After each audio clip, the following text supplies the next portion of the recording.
નહીં જન્મ, નહીં મૃત્યુ, નહીં યુવાણી, નહીં ગઢપણ, નહીં આવું, નહીં જવું. એવી જ રીતે એના શરણાગત પણ એવા બની જાય છે શિવ જેવા. એને આવા જવાનું પછી રહેતું નથી. આધંદ મંગલમ જાત સમાનમ ભાવ માર્યમ તમે સમજરા મર્યાત્મદેવમ. ઘણા એમ કહે કે મહાદેવ છે તો હિન્દુના દેવ છે. ઘણા વળી એમ કહે કે મહાદેવ છે ને એ તો શૈવોના દેવ છે. ઘણા એમ કહે મહાદેવ છે ને કે એ તો બાવાના ભગવાન છે, સાધુના મહારાજ છે. એને કે વૈષ્ણવો થોડા માને. એ તો ક્રોધી દેવ છે, મહાદેવ છે. અરે મારા બાપ ભગવાન શિવ કોઈ દી ક્રોધ કરતો નથી ને ક્રોધ કરીને હું તમે કોઈ ન હોય. એ ક્યારે ક્રોધ કરતા જ નથી, કર્યો જ નથી. ભૂતકાળમાં કર્યો નથી, કરતા નથી ને કરશે પણ નહીં. એ ક્રોધ કરતા જ નથી. પણ તો પછી એ ભગવાન કોણ છે? દેહો દેવાલયો પ્રોક્તો જીવો નામ સદાશિવ. દેહો દેવાલયો પ્રોક્તો જીવો નામ સદાશિવ. પ્રત્યેક દેહધારી, પ્રત્યેક શરીરધારી, પછી એ મનુષ્ય હોય કે દેવ હોય, ગંધર્વ હોય કે કિન્નર હોય, રાક્ષસ હોય કે દાનવ હોય કે માનવ હોય, અસુર હોય કે ગંધર્વ હોય, પશુ હોય કે પક્ષી હોય, જીવ જંતુ હોય કે કીડો હોય, પોપટ હોય, પુરુષ હોય કે સ્ત્રી હોય, દરેકની અંદર જે રહેલ છે આત્મા. પછી કોઈ પણ જ્ઞાતિ ભલે હોય, કોઈ પણ જાતિ ભલે હોય, કોઈ પણ યોનિના ભલે હોય, એ દરેકના આત્માઓના કોઈ દેવ હોય તો એ મહાદેવ છે. એ કોઈ વ્યક્તિ વિશેષના દેવ નથી, એ કોઈ જાતિ વિશેષના દેવ નથી. પણ મારો મહાદેવ તો છે ને એ મારા ને તમારા દરેકનો આત્માનો દેવ છે. તમે સમજરામર આત્મદેવમ. મહાદેવનું શરણ લેતા જ એક વસ્તુ બને છે. કઈ? પંચાનનમ પ્રબલ પંચ વિનોદશીલમ સંભાવયે મનસી સંકર્યંબિકેશમ. મારા મહાદેવને 5 મુખ છે, 5 મોઢા છે. અને એ પેલું કામ શું કરે છે? શરણાગતને પ્રબલ પંચ વિનોદશીલમ. પ્રબલ 5 પ્રબળમાંથી છોડાવે છે. 5 પ્રબળ એટલે 5 મહાપાપ ને કારણે આપણે આ મનુષ્ય શરીરની અંદર આવ્યા છે, આ મૃત્યુ લોકમાં આવ્યા છે. દર્દનું એક ઘર, રોગનું ઘર છે મારું ને તમારું શરીર. નથી? 2 રોગ તો રોજ થાય, બીજા બધા ઘણા થાય ને 2 તો રોજ થાય. ક્યાં? એક તો આ ભવ રોગ છે મોટામાં મોટો. મને તમને બધે નથી લાગુ પડ્યો આ ભવ રોગ? આ ભવમાં આપણે ભૂલા પડ્યા છે. મોટામાં મોટો ભવ રોગ મને તમને બધાને લાગુ પડ્યો છે. અને બીજો ભૂખ રોગ લ્યો. હમણાં 2 વાગે ભૂરાભાઈ બધાને જમાડ્યા તોય ભૂખ લાગવા માંડી. ભૂખ નામનો રોગ છે. એ દરેકને થાય, નાનાને પણ થાય, મોટાને પણ થાય, બાયુને પણ થાય, ભાઈઓને પણ થાય, પશુને પણ થાય ને પક્ષીને પણ થાય. થાય કે નહીં? અને એ ભૂખ નામનો રોગ છે એની દવા અન્ન છે. અને ભવ નામનો રોગ છે એની દવા શિવ નામ છે. શિવ નામ છે માટે બોલજો શિવ હરે રે, શિવ હરે રે, સાંબ સદા શિવ શિવ હરે રે. શિવ હરે શિવ હરે સાંભ સદા શિવ શિવ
સદા શિવ શિવ હરે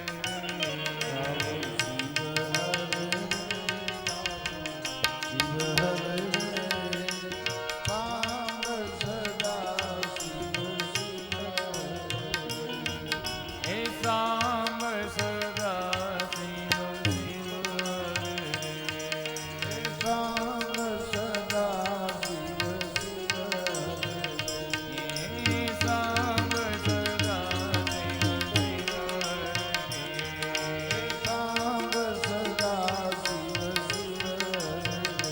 હે શિવ હરે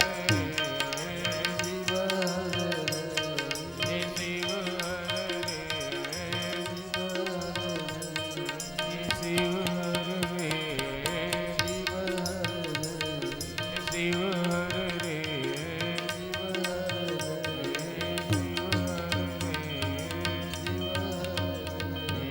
શિવ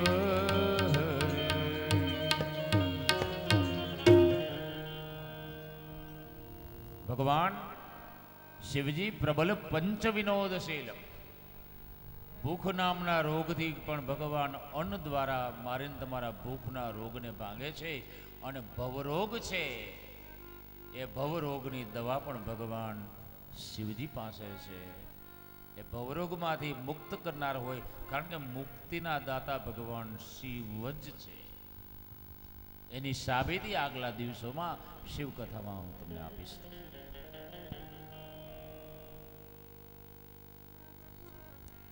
પ્રબલ જોલા આવે એ પણ રોગ ન કહેવાય. નિદ્રાનો રોગ થાય, ઘણાને અનિદ્રાનો રોગ થાય, ઘણા જમે તો ખરા પણ પચે નહીં લ્યો, વળી પાચનની દવા લે, અન્ન પચાવો નહીં. ઘણાને ભૂખ જ ન લાગે તો ભૂખ લગાડવાની દવા લે. ઘણાને ડાયાબિટીસ થઈ જાય, કેટલી જાતના રોગ.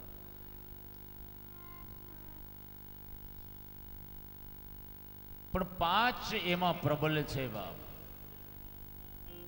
પંચ મહાભૂતોની પકડમાં આ સમગ્ર સૃષ્ટિ રહેલી છે. 14 બ્રહ્માંડ, એની અંદર વસનારા 33 કરોડ દેવતાઓ, એ બધાને પંચભૂતોની પકડમાંથી છોડાવનાર હોય તો મારો મહાદેવ છે.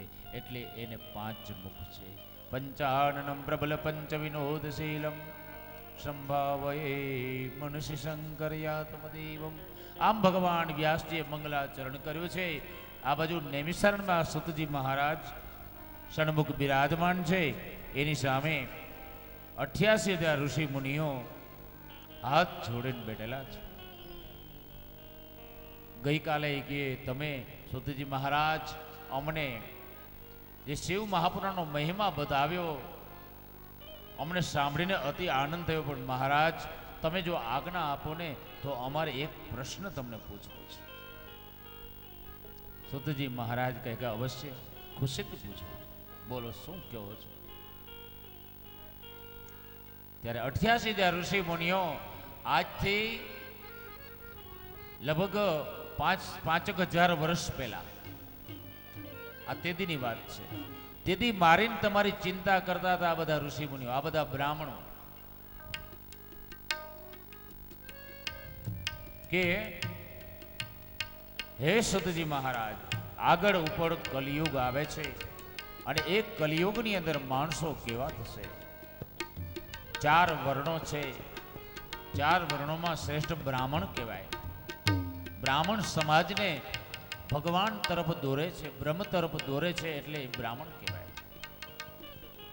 પણ એને બદલે કલિયુગમાં જન્મેલા બ્રાહ્મણો કેવા થશે, અને એ વિચાર કર્યા છે ને તો અમારા રૂવાડા ઊભા થઈ જાય છે દુઃખથી. બ્રાહ્મણો, આ તેદીના પવિત્ર બ્રાહ્મણો સુતજી મહારાજને કહે છે, શું કહે છે કે કલિયુગમાં જન્મેલા બ્રાહ્મણો કેવા થશે. વિપરા લોભ ગ્રહગસ્તા વેદ વિક્રય જીવિના ધનાજનાર્તમભ્યસ્ત વિદ્યામદ વિમોહિત. વિપ્રા લોભ ગ્રહગ્રસ્ત, કલિયુગમાં જે બ્રાહ્મણો થશે એ કેવા થશે? લોભથી ઘસાઈ જશે, લોભ એને ગળી જશે. લોભને કારણે સાચું કર્મ નહીં કરે. વિપ્રા લોભ ગ્રહગ્રસ્ત વેદ વિક્રય જીવિન. વેદનો વેપાર કરશે. કર્મકાંડ કરવા જશે તો કહે કે મારા 11,000 થશે તો હું આવીશ. અથવા તો ધનાર્દમ અભ્યસ્તમ વિદ્યામત વિમોહિતા. ગુરુકુલમાં અભ્યાસ કરવા જશે ને તો એની પાછળનો એનો હેતુ કયો હશે? કે અભ્યાસ કરીને આવશે ને બસ એ કર્મકાંડ કરશે ને રૂપિયા આવશે. રૂપિયા મૂળમાં હશે. આ કલિયુગના બ્રાહ્મણોની સ્થિતિ આવી હશે. વિદ્યા મદ્દ વિમોહિતા.